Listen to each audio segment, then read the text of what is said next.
Now, I don't know about you, I've debated a lot of religious people now.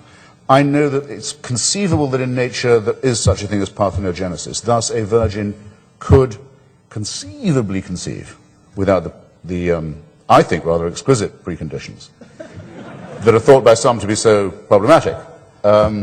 Why so many gods have been born that way, I don't quite know. I don't think of the birth canal as a one-way street, and I hope neither do you. But I could be brought to believe that. I could be. And since resurrection is so commonplace in the New Testament, it happens all the time.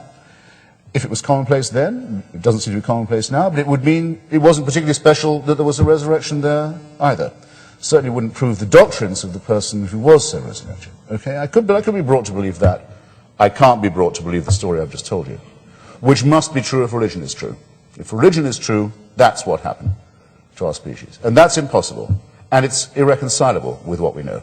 It's incompatible with what we know. It can't be squared with any concept we could possibly form of scientific knowledge or of the development of our cosmos, our biosphere, or our species. So we'd be better off without it, even if it preached morality, which it does not. Okay, am I moving towards my climax, you may be wondering.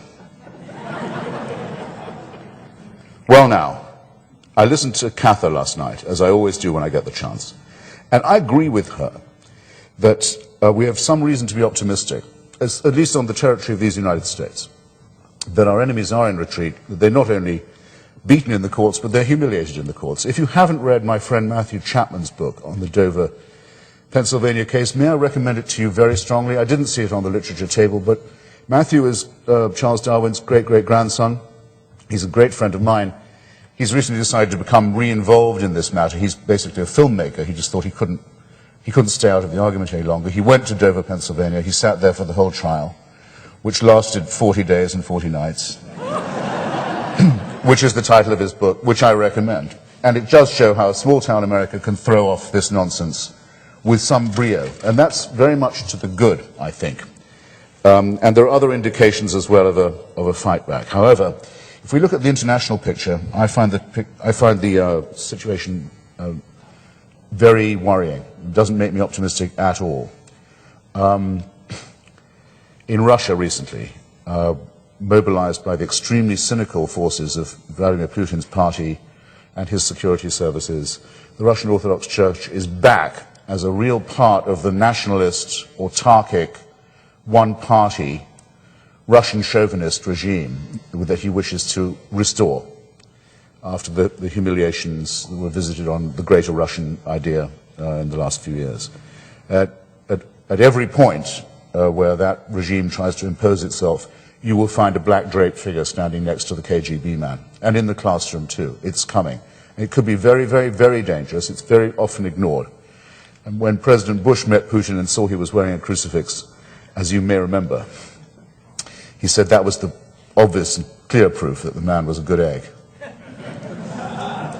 A form of national suicide, it seems to me, that we'd have a president who could be so easily taken in by a sadistic, expansionist goon who has a clerical militia as part of his campaign to intimidate Georgia, Poland, Chechnya, the Baltic states, Ukraine, and beyond this, many others. It's going to be in our future, and theocracy is going to be one of the forms it's going to take, and it's nuclear.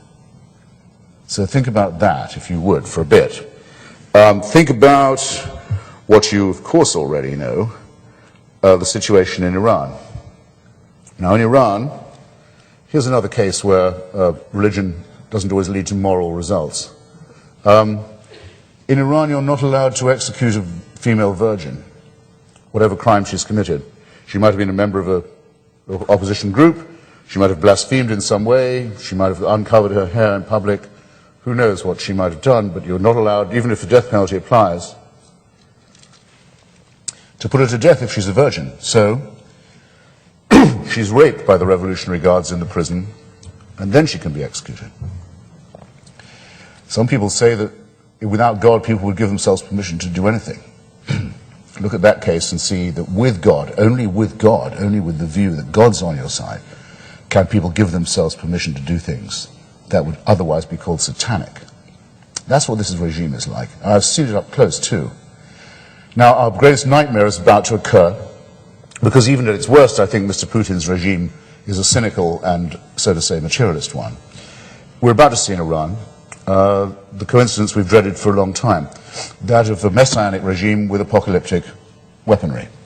And it's evidently looking for a confrontation with secular society everywhere, from Lebanon to Iraq. It feels it can fight and win because it feels that a tooth fairy called the 12th Imam, its messiah, is about to return to them.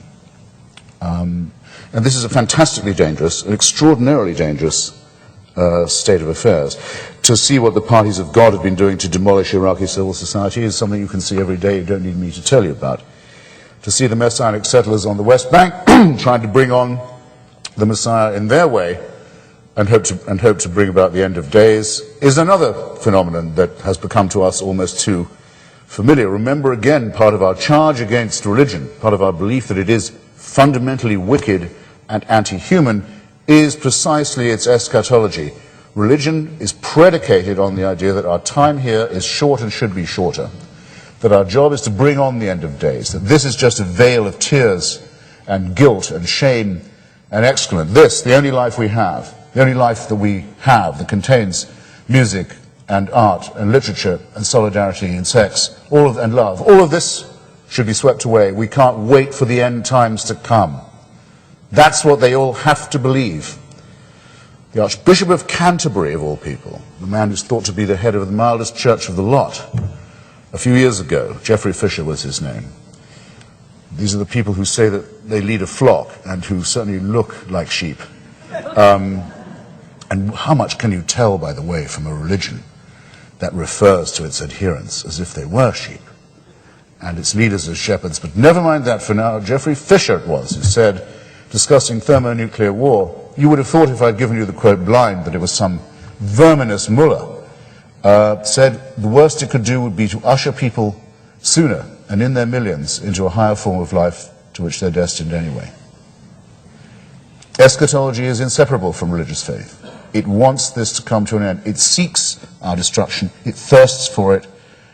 And it sometimes plans for it. And that's what's happening to us now. So I am not happy at the way in which these clouds are gathering, not just in the corner of our eye, but increasingly directly in our vision. And so, rather than just leave you with a pessimistic thought, I want to leave you with one that I hope slightly pisses you off. In Cather's speech, at any rate, last night, and in the literature table that I saw at the back, and in many of the conversations I've had on the side here, I would have got the impression that we were all met here to tell Jerry Falwell to fuck off. That's not true at all. I don't think anyone's done much more than I have to rubbish the Christian Coalition, to ridicule them, to oppose them, to trash them in their own heartlands, to denounce them in print and on the air and so on. It's a necessary job. It's a very important thing to do. But it's not the whole story. You haven't really come out, as I'm sorry to hear the expression is, for us this weekend. You haven't declared yourself bravely to be an atheist and to be defending civilization against clerical barbarism. You haven't done that if all you've done is denounce some moon-faced Christian coalitionist or some bum-faced Jesuit child molester. That should be the elementary duty of a citizen, and many non-atheists are capable at least of doing that. No, in order to say you've taken on the battle, you have to say that you are taking on jihad. The most virulent, the most dangerous, the most evil, the most pernicious, the most systematic attack that secular civilization is currently facing.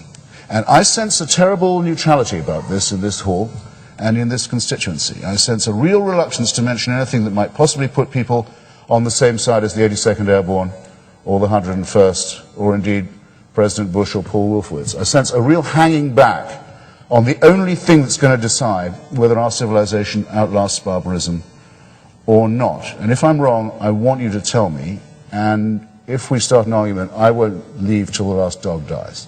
Thanks.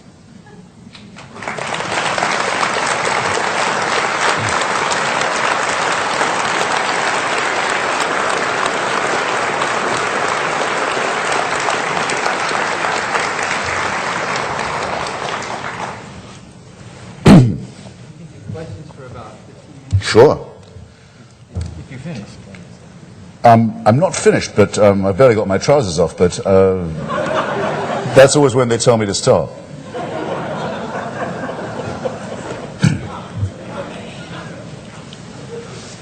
So who should recognize questioners?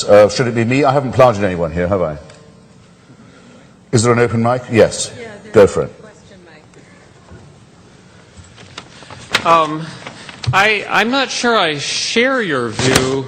I think the Muslim fundamentalism is one of the worst. Maybe it's the worst. Maybe it's worse than all of them. I don't know about that for sure.